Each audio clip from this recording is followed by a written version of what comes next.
રહેજો હા, જોવાનું જ ભાઈ. મૂકી દો. હા મૂકી દો. જીનું બધી લાકડી ગોઠવી દે તો લાઈનસર આમ છૂટી છૂટી ગોઠવો, બધા છૂટી છૂટી. અહીંયા બધા જોજો હા ભાઈ. તમે બધા વેચથી માપ કર્યું તું?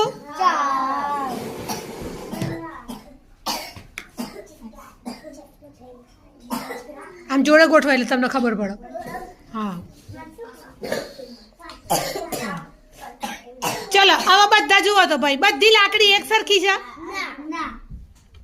મેં તો તમને શું માપવાનું કીધું તું? હા શું માપવાનું હતું? વેત. તો જુઓ તો તમારા બધાની વેત એક સરખી છે? છે ભાઈ? ના હોય. પણ ફૂટપટ્ટી લાવો છો નાની તો એક સરખી હોય છે કે નથી હતી? હા ફૂટપટ્ટી જો ભાઈ, અહીંયા સ્કેલ છે આપણી. આ કાઢ તો બેટા, કોથળીમાંથી બહાર કાઢે.